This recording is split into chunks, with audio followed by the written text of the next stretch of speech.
삶으로 다시 떠오르기 챕터 7 형상의 꿈에서 깨어나기. 너 자신을 알라. 신의 예언을 받는 장소인 델포이의 아폴로 신전 입구에 새겨진 말이다. 무의식적인 사람들은 곧바로 자신이 누구라고 대답할 것이다. 이름이 무엇이고 직업은 무엇이며 이러이러한 인생을 보냈고 몸은 어떻고 건강상은 어떠하다며 자신이 동일화되어 있는 모든 사항을 늘어놓을 것이 틀림없다. 스스로를 불멸의 영혼 또는 성스러운 영이라고 생각하는 영적으로 진한 것처럼 보이는 사람들도 있을 것이다. 그러나 그들은 정말로 자신이 누구인지 아는가? 아니면 단지 영적으로 들리는 어떤 개념들을 마음의 내용물에 추가한 것인가? 자기 자신을 깊이 안다는 것은 마음속에서 떠다니는 다양한 사상들과는 아무 관계도 없다.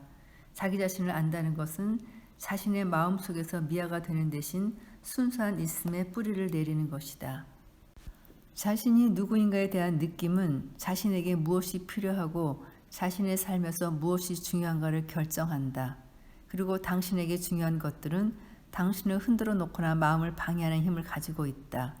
그러므로 무엇에 흔들리고 마음이 방해받는가를 기준으로 당신이 얼마나 깊이 자기 자신을 알고 있는가를 판단할 수 있다.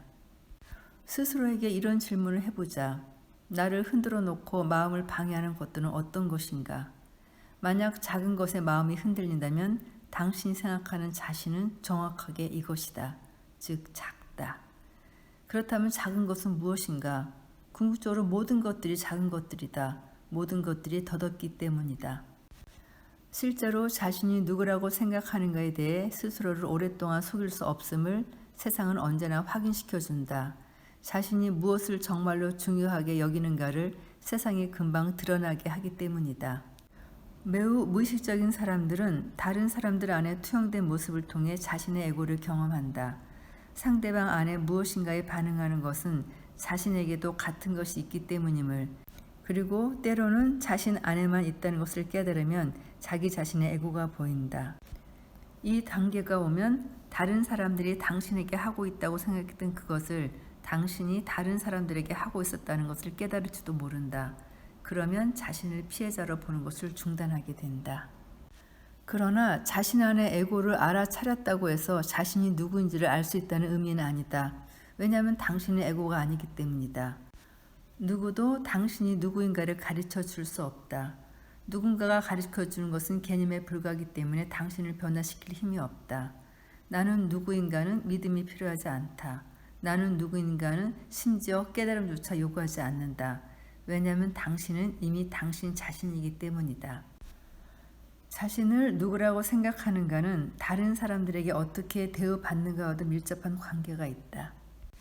대부분의 사람들이 남들이 자신을 잘 대우해 주지 않는다고 불평한다. 그러나 사람들이 당신에게 주지 않는다고 생각하는 것, 칭찬, 감사, 도움, 애정 어린 관심 등등을 자신이 다른 사람들에게 먼저 주어보라. 그렇게 하면 나오게 된다. 그리고 주기 시작하자마자 받기 시작할 것이다. 주지 않는 것은 받을 수 없다. 밖으로 흘러나가는 것이 안으로 흘러 들어오는 것을 결정한다. 흘러나가는 것이 흘러 들어오는 것을 결정한다는 법칙을 성경에는 이렇게 표현하고 있다.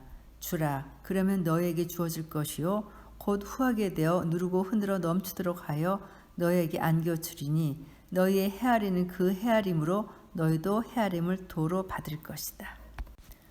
모든 풍요의 원천은 당신의 외부에 있지 않다. 그것은 당신 자신의 일부이다.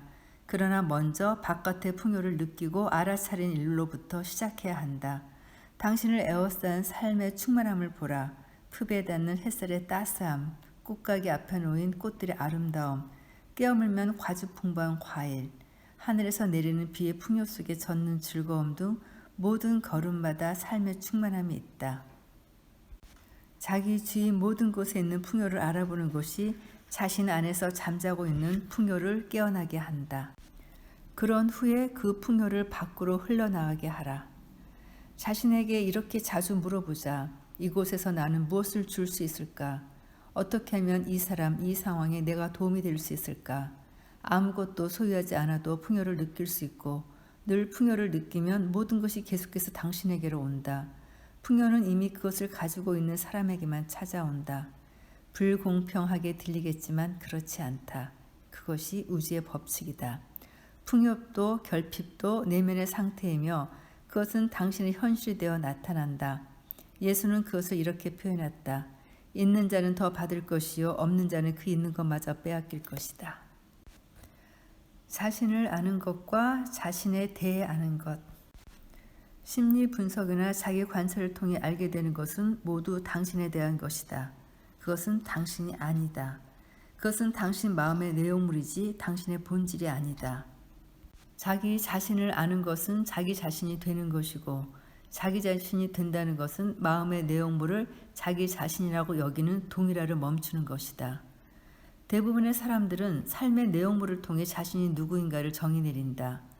당신은 당신 자신의 삶이 아니라 자신이 가진 혹은 가진 것처럼 보이는 삶을 말하고 있는 것이다. 즉, 당신은 내용물을 언급하고 있는 것이다. 그렇다면 내용물 외에 무엇이 있는가? 그 내용물의 존재를 가능하게 하는 것, 바로 의식이라는 내적 공간이 있다. 삶에는 겉으로 보기에 우연 같은 아니면 무질서하게 여겨지는 일련의 일들 배후에는 더 높은 질서와 목적이 숨어 있다. 눈이 내릴 때 모든 눈송이가 저마다 정확히 자기 자리에 내린다라고 선에서는 아름답게 표현하고 있다. 생각을 통해서는 이러한 더 높은 질서를 이해할 수 없다. 그러나 우리는 그것을 잠깐이나마 들여다볼 수는 있고 더 나아가 그 질서에 우리 자신을 맞춤으로써 그 더 높은 목적이 펼쳐지는 데 의식적인 참여자가 될 수 있다. 인간의 발길이 닿지 않은 원시림으로 들어갈 때 생각에 지배되는 마음에게는 주위 사방에 있는 무질서와 혼돈밖에는 보이지 않을 것이다. 삶과 죽음조차 구분하기 힘들 것이다. 발길 닿는 곳마다 완전히 썩은 부패한 물질에서 새로운 생명이 자라고 있기 때문이다. 내면에 오직 고요만이 자리하고 생각이라는 소음이 없어졌을 때 비로소 그곳에 숨은 조화가 있고 신성이 있음을 알아차리게 될 것이다. 처음에 원시림의 질서는 이해할 수 없기 때문에 인간의 마음에는 혼돈으로밖에 보이지 않는다. 그것은 좋고 나쁨이라는 마음의 분류를 넘어서 있다. 생각을 통해서는 그것을 이해할 수 없지만 생각을 내려놓고 고요히 깨어있으면 또한 이해하려고도 설명하려고도 하지 않으면 감지할 수 있다. 그때 처음으로 숲의 신성의 눈이 열릴 것이다. 이런 식으로 자연은 당신이 삶의 전체성과 다시 연결되도록 돕는다.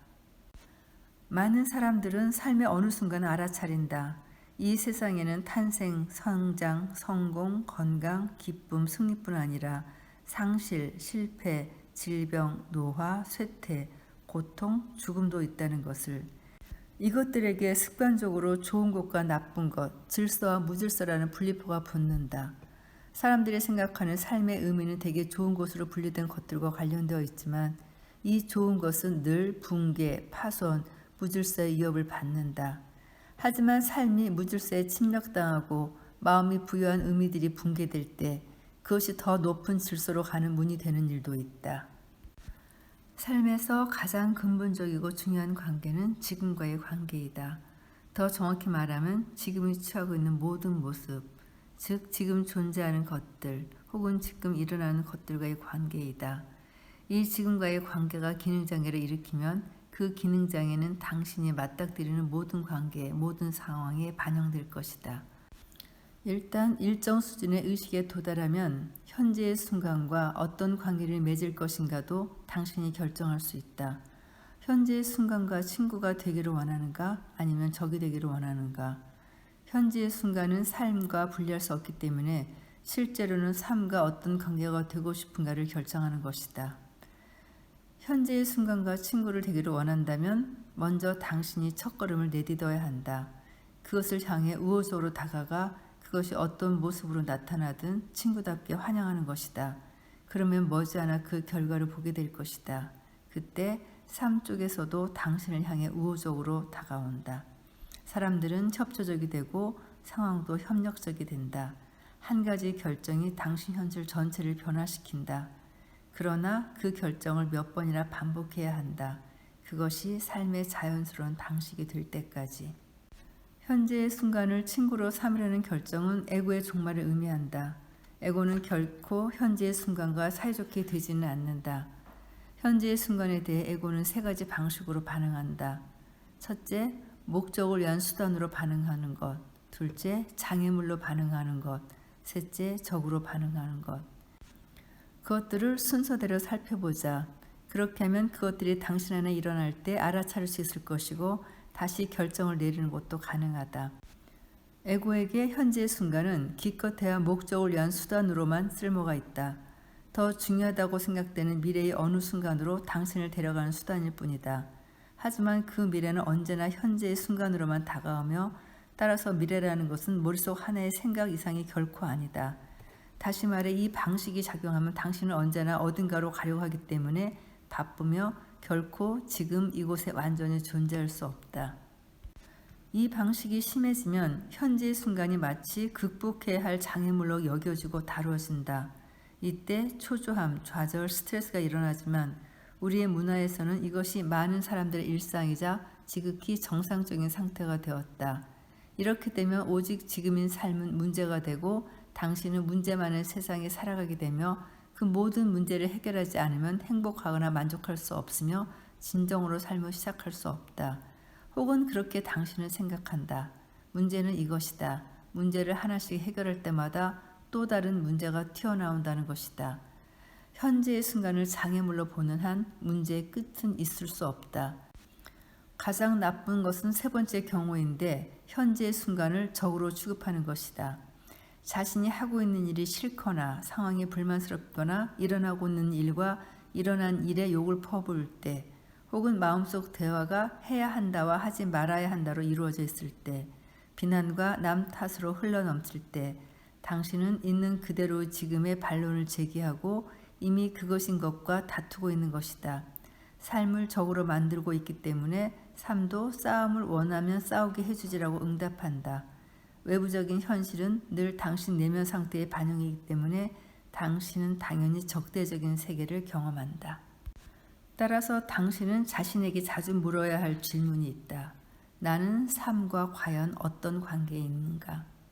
이 질문은 에고의 가면을 벗기고 이 순간의 존재함으로 당신을 데려가는 훌륭한 방법 중 하나이다. 이 순간의 존재함, 즉 현재의 순간에 존재할 때 당신의 관심이 충분히 지금 속에 있을 때 그 현존이 당신의 하는 일 속으로 흘러들어와 그 일을 변화시킨다. 그 안에 질적 수준과 힘이 있게 될 것이다. 당신이 하고 있는 일이 돈이든 명성이든 승리이든 어떤 목적을 위한 수단이 아니고 일의 실현 그 자체가 목적일 때 자신이 하는 일 속에서 기쁨과 활력을 느낄 때 당신은 현재의 순간에 존재한다. 물론 현재의 순간과 친구가 되지 않으면 현재의 순간에 존재하는 것은 불가능하다. 현재의 순간에 존재하는 것이 부정적 성향에 물들지 않은 효과적인 행동의 기초이다. 형상은 한계를 의미한다. 우리는 이곳에 한계를 경험하기 위해서 있을 뿐 아니라 한계를 뛰어넘음으로써 의식 속에서 성장하기 위해 이곳에 있다. 이어지는 챕터 8, 이 세상의 것이 아닌 평화, 내면 공간의 발견으로 이어가겠습니다. 고대 수피의 이야기에 따르면 중동 지방의 어느 왕이 끊임없이 행복과 절망 사이를 오가며 살고 있었다. 사소한 일에도 흔들리면서 심한 반응을 보였고 행복은 일순간 낙담과 좌절감으로 바뀌었다. 마침내 왕은 그런 자신과 삶에 몹시 지쳤고 어떻게 하면 벗어날 수 있을지 출구를 찾기 시작했다. 그는 신하를 보내 깨달음을 얻은 것으로 소문난 한 현자를 불러오게 했다. 현자가 오자 왕은 말했다. 나는 당신처럼 되고 싶소. 현자가 말했다. 어쩌면 폐하를 도울 수 있을지 모르겠습니다. 하지만 이것은 값이 매우 비싸기 때문에 폐하의 왕국 전체로도 모자랄 것입니다. 그러나 폐하가 그것을 마음에 들어 하신다면 그냥 선물로 드리겠습니다. 왕은 그렇게 하겠다고 약속했고 현자는 떠났다. 몇 주 후 현자는 돌아와 왕에게 옥으로 조각을 새긴 아름다운 상자를 건넸다. 열어보니 상자 안에 단순한 금반지가 들어있었고 반지에는 글귀가 새겨져 있었다. 이것 또한 지나가리라. 왕이 물었다. 무슨 의미요? 현자가 대답했다. 늘 이 반지를 끼고 계십시오. 그리고 무슨 일이 일어나면 그것이 좋은 일인지 나쁜 일인지 결정 내리기 전에 이 반지를 만지고 그것에 새겨진 글귀를 읽으십시오.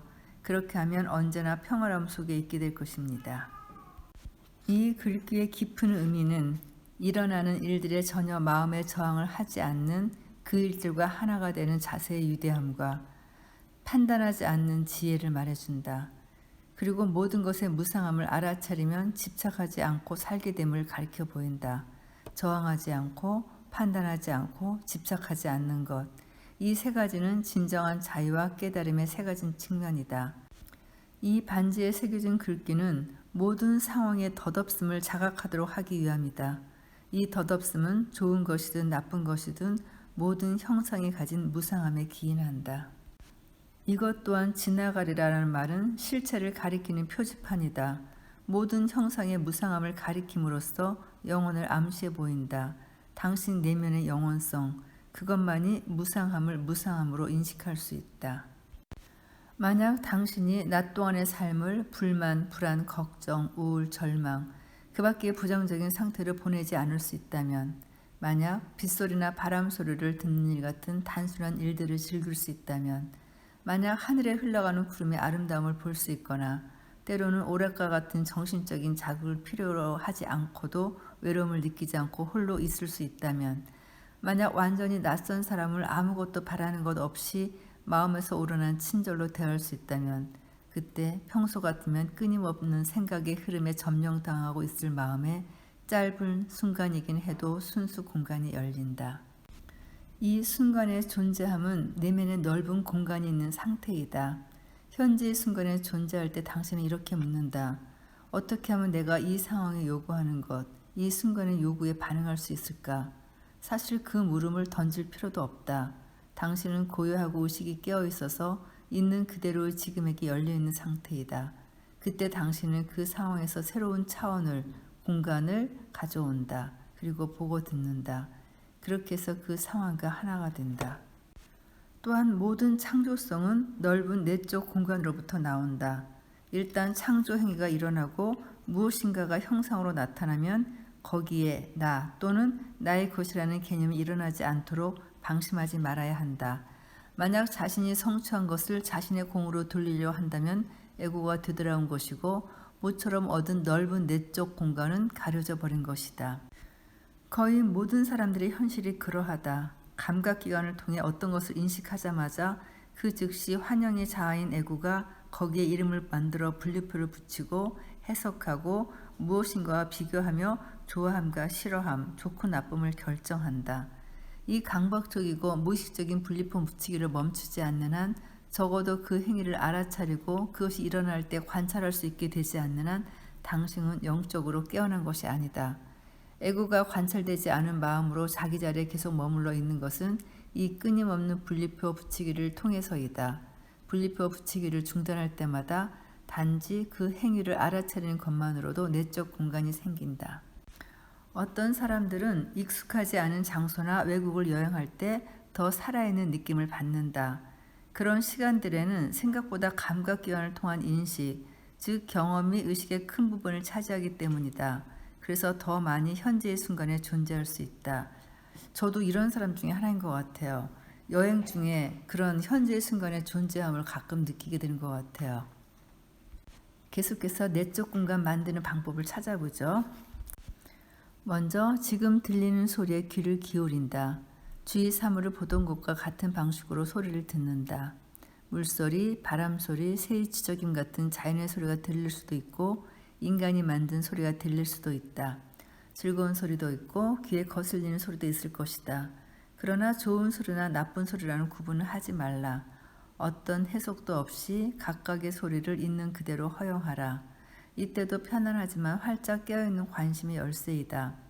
이런 식으로 보고 들을 때 처음에는 거의 알아차리기 힘든 미묘한 차분함이 생기는 것을 알아차릴 수 있을 것이다. 어떤 사람들은 그것을 배경에 있는 고유로 느끼기도 한다. 평화라고 부르는 사람들도 있다. 의식이 더 이상 생각에 완전히 흡수되지 않으면 의식은 얼만큼의 형상 없고 조건 지어지지 않은 본래의 상태 그대로 남는다. 이것이 내적 공간이다. 생각의 흐름에 틈을 만들므로써 내적 공간을 발견하라. 자신의 호흡을 자각하는 것은 생각으로부터 관심을 돌려 내적 공간을 만들어준다. 그것이 의식을 탄생시키는 한 방법이다. 가능한 한 자주 기억날 때마다 자신의 호흡을 의식해보라. 호흡의 감촉에 주목하라. 공기가 움직이면서 몸 안으로 들어오고 나가는 것을 느껴보라. 호흡에는 형상이 없기 때문에 고대로부터 영혼, 즉 형상을 초월한 생명과 동등시되어 왔다. 하나님이 흙으로 사람을 지으시고 생명의 숨을 코에 불어넣으시니 사람이 살아있는 생명체가 되었다라고 성경은 말하고 있다. 호흡에 형상이 없다는 사실도 호흡 알아차림이 삶의 공간을 만들어내는, 즉 의식을 발생시키는 더없이 효과적 방법인 몇 가지 이유 중 하나이다. 호흡의 자각은 당신을 현재의 순간으로 오게 한다. 생각하는 동시에 호흡을 알아차릴 수 없음을 당신은 눈치챌지 모른다. 호흡에 의식을 집중하면 마음의 활동이 정지된다. 당신에게 흡연, 과식, 음주, 과도한 텔레비전 시청, 인터넷 중독 같은 강박적인 행동 패턴이 있다면 다음과 같이 해볼 수 있다. 강박적인 욕구가 일어나는 것이 느껴지면 잠깐 멈추고 의식적으로 3번 호흡한다. 그렇게 하면 알아차림이 일어난다. 몸속으로 들어오고 나가는 공기의 미세한 흐름과 함께 가슴과 배의 부풀어 오름과 줄어듦을 느낌으로써 당신 내부의 몸도 알아차릴 수 있다. 물질적인 신체에 생기를 불어넣는 그 생명, 자기 자신인 그 생명을 느낄 수 있다. 내적 공간, 이 내부의 몸은 고체의 물질이 아니라 넓은 공간으로 이루어져 있다. 그것은 물리적인 형상이 아니라 물리적인 형상을 움직이게 하는 생명이다. 당신의 육체가 이 광대한 우주만큼이나 광활한 빈 공간으로 이루어져 있다는 것은 실로 놀랍지 않은가? 그 텅 빈 공간은 충만함으로 가득한 생명이며 그곳으로부터 모든 것이 나타나는 숨은 원천이다. 정통적인 단어를 사용하면 그 원천이 바로 신이다. 고요는 신이 말하는 언어이다. 그리고 다른 모든 것은 나쁜 번역이다라는 말이 있다. 고요는 실제로 공간을 가리키는 다른 말이다.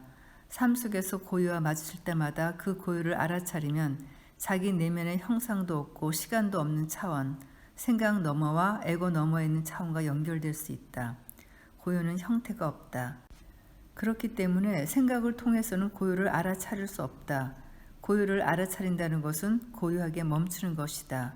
고요하게 멈춘다는 것은 생각에 방해 없이 의식이 깨어 있다는 것이다. 고요하게 멈출 때 당신은 개인이라는 육체적 정신적 형상을 일시적으로 취하기 전에 그 당신이다. 또한 그 형상이 소멸했을 때에도 있게 될 그 당신이다. 고요하게 멈출 때 당신은 일시적인 존재 너머에 있는 당신이다. 조건에 물들지 않고 형상이 없는 영원 그 자체인 의식이다. 이제 이 책이 거의 막바지에 다가가고 있네요. 아마 다음 시간에 이 책의 마지막 마무리를 하게 될 것 같은데요. 다음 시간 챕터 9에서 삶의 목적에 깨어나기로 이어가겠습니다. 감사합니다. 삶으로 다시 떠오르기 챕터 7 형상의 꿈에서 깨어나기. 너 자신을 알라. 신의 예언을 받는 장소인 델포이의 아폴로 신전 입구에 새겨진 말이다. 무의식적인 사람들은 곧바로 자신이 누구라고 대답할 것이다. 이름이 무엇이고 직업은 무엇이며 이러이러한 인생을 보냈고 몸은 어떻고 건강상은 어떠하다며 자신이 동일화되어 있는 모든 사항을 늘어놓을 것이 틀림없다. 스스로를 불멸의 영혼 또는 성스러운 영이라고 생각하는 영적으로 진한 것처럼 보이는 사람들도 있을 것이다. 그러나 그들은 정말로 자신이 누구인지 아는가? 아니면 단지 영적으로 들리는 어떤 개념들을 마음의 내용물에 추가한 것인가? 자기 자신을 깊이 안다는 것은 마음속에서 떠다니는 다양한 사상들과는 아무 관계도 없다. 자기 자신을 안다는 것은 자신의 마음속에서 미화가 되는 대신 순수한 있음의 뿌리를 내리는 것이다. 자신이 누구인가에 대한 느낌은 자신에게 무엇이 필요하고 자신의 삶에서 무엇이 중요한가를 결정한다. 그리고 당신에게 중요한 것들은 당신을 흔들어 놓거나 마음을 방해하는 힘을 가지고 있다. 그러므로 무엇에 흔들리고 마음이 방해받는가를 기준으로 당신이 얼마나 깊이 자기 자신을 알고 있는가를 판단할 수 있다. 스스로에게 이런 질문을 해보자. 나를 흔들어 놓고 마음을 방해하는 것들은 어떤 것인가? 만약 작은 것에 마음이 흔들린다면 당신이 생각하는 자신은 정확하게 이것이다. 즉 작다. 그렇다면 작은 것은 무엇인가? 궁극적으로 모든 것들이 작은 것들이다. 모든 것들이 덧없기 때문이다. 실제로 자신이 누구라고 생각하는가에 대해 스스로를 오랫동안 속일 수 없음을 세상은 언제나 확인시켜준다. 자신이 무엇을 정말로 중요하게 여기는가를 세상에 금방 드러나게 하기 때문이다. 매우 무의식적인 사람들은 다른 사람들 안에 투영된 모습을 통해 자신의 에고를 경험한다. 상대방 안에 무엇인가에 반응하는 것은 자신에게도 같은 것이 있기 때문임을, 그리고 때로는 자신 안에만 있다는 것을 깨달으면 자기 자신의 에고가 보인다. 이 단계가 오면 다른 사람들이 당신에게 하고 있다고 생각했던 그것을 당신이 다른 사람들에게 하고 있었다는 것을 깨달을지도 모른다. 그러면 자신을 피해자로 보는 것을 중단하게 된다. 그러나 자신 안의 에고를 알아차렸다고 해서 자신이 누구인지를 알 수 있다는 의미는 아니다. 왜냐하면 당신의 에고가 아니기 때문이다. 누구도 당신이 누구인가를 가르쳐 줄 수 없다. 누군가가 가르쳐 주는 것은 개념에 불과하기 때문에 당신을 변화시킬 힘이 없다. 나는 누구인가는 믿음이 필요하지 않다. 나는 누구인가는 심지어 깨달음조차 요구하지 않는다. 왜냐하면 당신은 이미 당신 자신이기 때문이다.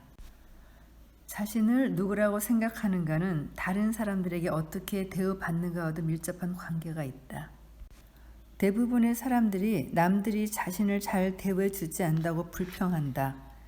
그러나 사람들이 당신에게 주지 않는다고 생각하는 것, 칭찬, 감사, 도움, 애정 어린 관심 등등을 자신이 다른 사람들에게 먼저 주어보라. 그렇게 하면 나오게 된다. 그리고 주기 시작하자마자 받기 시작할 것이다. 주지 않는 것은 받을 수 없다. 밖으로 흘러나가는 것이 안으로 흘러 들어오는 것을 결정한다. 흘러나가는 것이 흘러 들어오는 것을 결정한다는 법칙을 성경에는 이렇게 표현하고 있다. 주라, 그러면 너에게 주어질 것이요 곧 후하게 되어 누르고 흔들어 넘치도록 하여 너에게 안겨주리니 너희의 헤아리는 그 헤아림으로 너희도 헤아림을 도로 받을 것이다. 모든 풍요의 원천은 당신의 외부에 있지 않다. 그것은 당신 자신의 일부이다. 그러나 먼저 바깥의 풍요를 느끼고 알아차린 일로부터 시작해야 한다. 당신을 에워싼 삶의 충만함을 보라. 흡에 닿는 햇살의 따스함, 꽃가게 앞에 놓인 꽃들의 아름다움, 깨어물면 과즙풍부한 과일, 하늘에서 내리는 비의 풍요 속에 젖는 즐거움 등 모든 걸음마다 삶의 충만함이 있다. 자기 주위 모든 곳에 있는 풍요를 알아보는 것이 자신 안에서 잠자고 있는 풍요를 깨어나게 한다. 그런 후에 그 풍요를 밖으로 흘러나가게 하라. 자신에게 이렇게 자주 물어보자. 이곳에서 나는 무엇을 줄 수 있을까? 어떻게 하면 이 사람, 이 상황에 내가 도움이 될 수 있을까? 아무것도 소유하지 않아도 풍요를 느낄 수 있고 늘 풍요를 느끼면 모든 것이 계속해서 당신에게로 온다. 풍요는 이미 그것을 가지고 있는 사람에게만 찾아온다. 불공평하게 들리겠지만 그렇지 않다. 그것이 우주의 법칙이다. 풍요도 결핍도 내면의 상태이며 그것은 당신의 현실이 되어 나타난다. 예수는 그것을 이렇게 표현했다. 있는 자는 더 받을 것이요 없는 자는 그 있는 것마저 빼앗길 것이다. 자신을 아는 것과 자신에 대해 아는 것. 심리 분석이나 자기 관찰을 통해 알게 되는 것은 모두 당신에 대한 것이다. 그것은 당신이 아니다. 그것은 당신 마음의 내용물이지 당신의 본질이 아니다. 자기 자신을 아는 것은 자기 자신이 되는 것이고 자기 자신이 된다는 것은 마음의 내용물을 자기 자신이라고 여기는 동일화를 멈추는 것이다. 대부분의 사람들은 삶의 내용물을 통해 자신이 누구인가를 정의 내린다.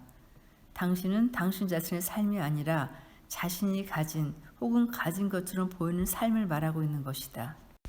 즉, 당신은 내용물을 언급하고 있는 것이다. 그렇다면 내용물 외에 무엇이 있는가? 그 내용물의 존재를 가능하게 하는 것, 바로 의식이라는 내적 공간이 있다. 삶에는 겉으로 보기에 우연 같은 아니면 무질서하게 여겨지는 일련의 일들 배후에는 더 높은 질서와 목적이 숨어 있다.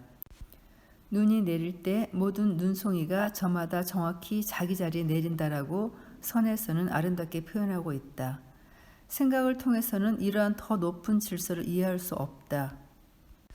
그러나 우리는 그것을 잠깐이나마 들여다볼 수는 있고 더 나아가 그 질서에 우리 자신을 맞춤으로써 그 더 높은 목적이 펼쳐지는 데 의식적인 참여자가 될 수 있다. 인간의 발길이 닿지 않은 원시림으로 들어갈 때 생각에 지배되는 마음에게는 주위 사방에 있는 무질서와 혼돈밖에는 보이지 않을 것이다. 삶과 죽음조차 구분하기 힘들 것이다. 발길 닿는 곳마다 완전히 썩은 부패한 물질에서 새로운 생명이 자라고 있기 때문이다. 내면에 오직 고요만이 자리하고 생각이라는 소음이 없어졌을 때 비로소 그곳에 숨은 조화가 있고 신성이 있음을 알아차리게 될 것이다. 처음에 원시림의 질서는 이해할 수 없기 때문에 인간의 마음에는 혼돈으로밖에 보이지 않는다. 그것은 좋고 나쁨이라는 마음의 분류를 넘어서 있다. 생각을 통해서는 그것을 이해할 수 없지만 생각을 내려놓고 고요히 깨어있으면 또한 이해하려고도 설명하려고도 하지 않으면 감지할 수 있다. 그때 처음으로 숲의 신성에 눈이 열릴 것이다. 이런 식으로 자연은 당신이 삶의 전체성과 다시 연결되도록 돕는다. 많은 사람들은 삶의 어느 순간 알아차린다. 이 세상에는 탄생, 성장, 성공, 건강, 기쁨, 승리뿐 아니라 상실, 실패, 질병, 노화, 쇠퇴, 고통, 죽음도 있다는 것을, 이것들에게 습관적으로 좋은 것과 나쁜 것, 질서와 무질서라는 분리표가 붙는다. 사람들이 생각하는 삶의 의미는 대개 좋은 것으로 분리된 것들과 관련되어 있지만 이 좋은 것은 늘 붕괴, 파손, 무질서의 위협을 받는다. 하지만 삶이 무질서에 침략당하고 마음이 부여한 의미들이 붕괴될 때 그것이 더 높은 질서로 가는 문이 되는 일도 있다. 삶에서 가장 근본적이고 중요한 관계는 지금과의 관계이다. 더 정확히 말하면 지금이 취하고 있는 모든 모습, 즉 지금 존재하는 것들 혹은 지금 일어나는 것들과의 관계이다. 이 지금과의 관계가 기능장애를 일으키면 그 기능장애는 당신이 맞닥뜨리는 모든 관계, 모든 상황에 반영될 것이다. 일단 일정 수준의 의식에 도달하면 현재의 순간과 어떤 관계를 맺을 것인가도 당신이 결정할 수 있다. 현재의 순간과 친구가 되기를 원하는가 아니면 적이 되기를 원하는가. 현재의 순간은 삶과 분리할 수 없기 때문에 실제로는 삶과 어떤 관계가 되고 싶은가를 결정하는 것이다. 현재의 순간과 친구를 되기를 원한다면 먼저 당신이 첫걸음을 내딛어야 한다. 그것을 향해 우호적으로 다가가 그것이 어떤 모습으로 나타나든 친구답게 환영하는 것이다. 그러면 머지않아 그 결과를 보게 될 것이다. 그때 삶 쪽에서도 당신을 향해 우호적으로 다가온다. 사람들은 협조적이 되고 상황도 협력적이 된다. 한 가지 결정이 당신 현실 전체를 변화시킨다. 그러나 그 결정을 몇 번이나 반복해야 한다. 그것이 삶의 자연스러운 방식이 될 때까지. 현재의 순간을 친구로 삼으려는 결정은 에고의 종말을 의미한다. 에고는 결코 현재의 순간과 사이좋게 되지는 않는다. 현재의 순간에 대해 에고는 세 가지 방식으로 반응한다. 첫째, 목적을 위한 수단으로 반응하는 것. 둘째, 장애물로 반응하는 것. 셋째, 적으로 반응하는 것. 그것들을 순서대로 살펴보자.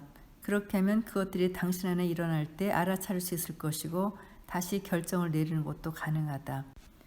에고에게 현재의 순간은 기껏해야 목적을 위한 수단으로만 쓸모가 있다. 더 중요하다고 생각되는 미래의 어느 순간으로 당신을 데려가는 수단일 뿐이다. 하지만 그 미래는 언제나 현재의 순간으로만 다가오며 따라서 미래라는 것은 머릿속 하나의 생각 이상이 결코 아니다. 다시 말해 이 방식이 작용하면 당신은 언제나 어딘가로 가려고 하기 때문에 바쁘며 결코 지금 이곳에 완전히 존재할 수 없다. 이 방식이 심해지면 현재의 순간이 마치 극복해야 할 장애물로 여겨지고 다루어진다. 이때 초조함, 좌절, 스트레스가 일어나지만 우리의 문화에서는 이것이 많은 사람들의 일상이자 지극히 정상적인 상태가 되었다. 이렇게 되면 오직 지금인 삶은 문제가 되고 당신은 문제 많은 세상에 살아가게 되며 그 모든 문제를 해결하지 않으면 행복하거나 만족할 수 없으며 진정으로 삶을 시작할 수 없다. 혹은 그렇게 당신은 생각한다. 문제는 이것이다. 문제를 하나씩 해결할 때마다 또 다른 문제가 튀어나온다는 것이다. 현재의 순간을 장애물로 보는 한 문제의 끝은 있을 수 없다. 가장 나쁜 것은 세 번째 경우인데 현재의 순간을 적으로 취급하는 것이다. 자신이 하고 있는 일이 싫거나 상황이 불만스럽거나 일어나고 있는 일과 일어난 일에 욕을 퍼부을 때, 혹은 마음속 대화가 해야 한다와 하지 말아야 한다로 이루어져 있을 때, 비난과 남 탓으로 흘러넘칠 때 당신은 있는 그대로 지금의 반론을 제기하고 이미 그것인 것과 다투고 있는 것이다. 삶을 적으로 만들고 있기 때문에 삶도 싸움을 원하면 싸우게 해주지라고 응답한다. 외부적인 현실은 늘 당신 내면 상태의 반영이기 때문에 당신은 당연히 적대적인 세계를 경험한다. 따라서 당신은 자신에게 자주 물어야 할 질문이 있다. 나는 삶과 과연 어떤 관계에 있는가? 이 질문은 에고의 가면을 벗기고 이 순간의 존재함으로 당신을 데려가는 훌륭한 방법 중 하나이다. 이 순간의 존재함, 즉 현재의 순간에 존재할 때 당신의 관심이 충분히 지금 속에 있을 때 그 현존이 당신의 하는 일 속으로 흘러들어와 그 일을 변화시킨다. 그 안에 질적 수준과 힘이 있게 될 것이다. 당신이 하고 있는 일이 돈이든 명성이든 승리이든 어떤 목적을 위한 수단이 아니고 일의 실현 그 자체가 목적일 때 자신이 하는 일 속에서 기쁨과 활력을 느낄 때 당신은 현재의 순간에 존재한다. 물론 현재의 순간과 친구가 되지 않으면 현재의 순간에 존재하는 것은 불가능하다. 현재의 순간에 존재하는 것이 부정적 성향에 물들지 않은 효과적인 행동의 기초이다. 형상은 한계를 의미한다. 우리는 이곳에 한계를 경험하기 위해서 있을 뿐 아니라 한계를 뛰어넘음으로써 의식 속에서 성장하기 위해 이곳에 있다. 이어지는 챕터 8, 이 세상의 것이 아닌 평화, 내면 공간의 발견으로 이어가겠습니다. 고대 수피의 이야기에 따르면 중동 지방의 어느 왕이 끊임없이 행복과 절망 사이를 오가며 살고 있었다. 사소한 일에도 흔들리면서 심한 반응을 보였고 행복은 일순간 낙담과 좌절감으로 바뀌었다. 마침내 왕은 그런 자신과 삶에 몹시 지쳤고 어떻게 하면 벗어날 수 있을지 출구를 찾기 시작했다. 그는 신하를 보내 깨달음을 얻은 것으로 소문난 한 현자를 불러오게 했다. 현자가 오자 왕은 말했다. 나는 당신처럼 되고 싶소. 현자가 말했다. 어쩌면 폐하를 도울 수 있을지 모르겠습니다. 하지만 이것은 값이 매우 비싸기 때문에 폐하의 왕국 전체로도 모자랄 것입니다. 그러나 폐하가 그것을 마음에 들어 하신다면 그냥 선물로 드리겠습니다. 왕은 그렇게 하겠다고 약속했고 현자는 떠났다. 몇 주 후 현자는 돌아와 왕에게 옥으로 조각을 새긴 아름다운 상자를 건넸다. 열어보니 상자 안에 단순한 금반지가 들어있었고 반지에는 글귀가 새겨져 있었다. 이것 또한 지나가리라. 왕이 물었다. 무슨 의미요? 현자가 대답했다. 늘 이 반지를 끼고 계십시오. 그리고 무슨 일이 일어나면 그것이 좋은 일인지 나쁜 일인지 결정 내리기 전에 이 반지를 만지고 그것에 새겨진 글귀를 읽으십시오. 그렇게 하면 언제나 평화로움 속에 있게 될 것입니다.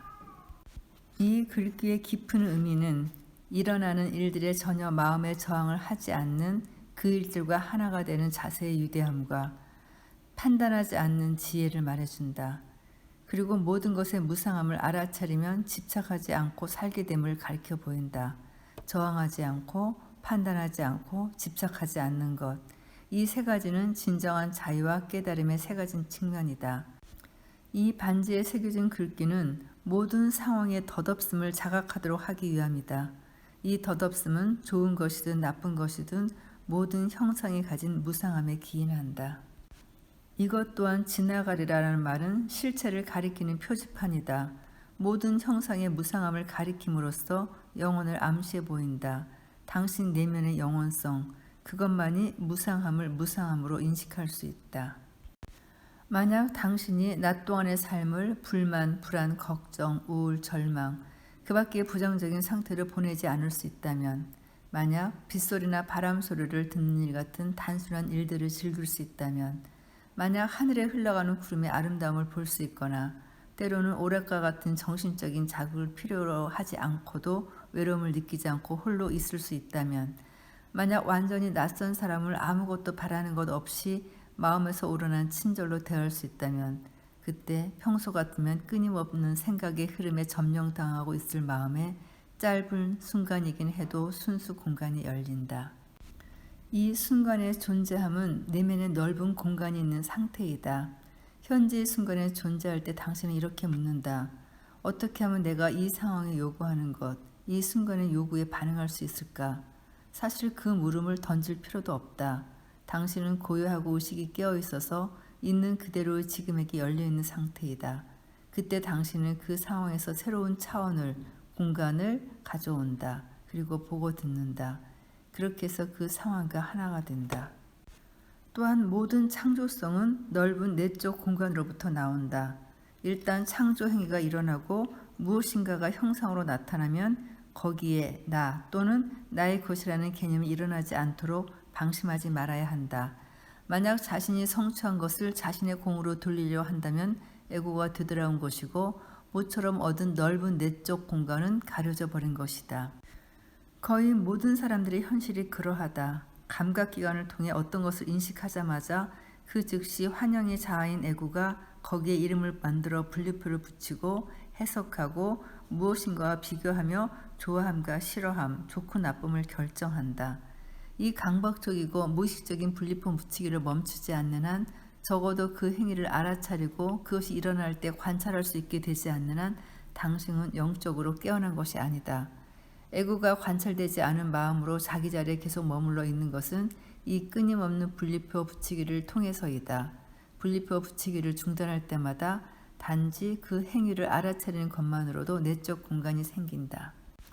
어떤 사람들은 익숙하지 않은 장소나 외국을 여행할 때 더 살아있는 느낌을 받는다. 그런 시간들에는 생각보다 감각기관을 통한 인식, 즉 경험이 의식의 큰 부분을 차지하기 때문이다. 그래서 더 많이 현재의 순간에 존재할 수 있다. 저도 이런 사람 중에 하나인 것 같아요. 여행 중에 그런 현재의 순간의 존재함을 가끔 느끼게 되는 것 같아요. 계속해서 내적 공간 만드는 방법을 찾아보죠. 먼저 지금 들리는 소리에 귀를 기울인다. 주위 사물을 보던 것과 같은 방식으로 소리를 듣는다.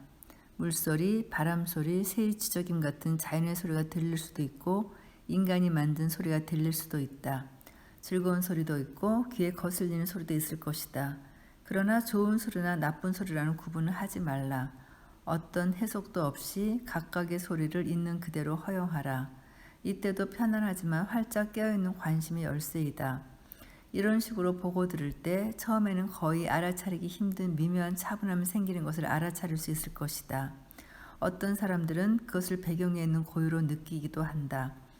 평화라고 부르는 사람들도 있다. 의식이 더 이상 생각에 완전히 흡수되지 않으면 의식은 얼만큼의 형상 없고 조건 지어지지 않은 본래의 상태 그대로 남는다. 이것이 내적 공간이다. 생각의 흐름에 틈을 만들므로써 내적 공간을 발견하라. 자신의 호흡을 자각하는 것은 생각으로부터 관심을 돌려 내적 공간을 만들어준다. 그것이 의식을 탄생시키는 한 방법이다. 가능한 한 자주 기억날 때마다 자신의 호흡을 의식해보라. 호흡의 감촉에 주목하라. 공기가 움직이면서 몸 안으로 들어오고 나가는 것을 느껴보라.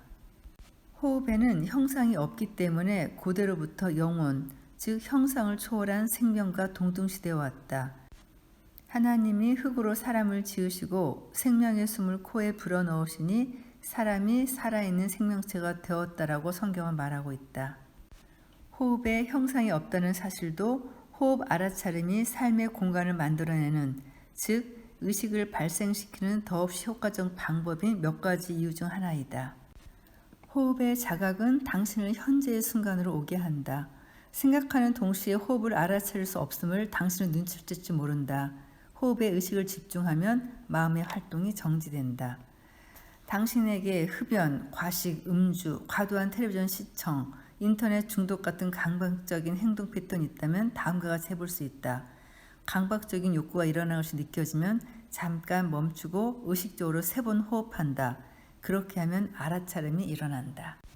몸속으로 들어오고 나가는 공기의 미세한 흐름과 함께 가슴과 배의 부풀어 오름과 줄어듦을 느낌으로써 당신 내부의 몸도 알아차릴 수 있다. 물질적인 신체에 생기를 불어넣는 그 생명, 자기 자신인 그 생명을 느낄 수 있다. 내적 공간, 이 내부의 몸은 고체의 물질이 아니라 넓은 공간으로 이루어져 있다. 그것은 물리적인 형상이 아니라 물리적인 형상을 움직이게 하는 생명이다. 당신의 육체가 이 광대한 우주만큼이나 광활한 빈 공간으로 이루어져 있다는 것은 실로 놀랍지 않은가?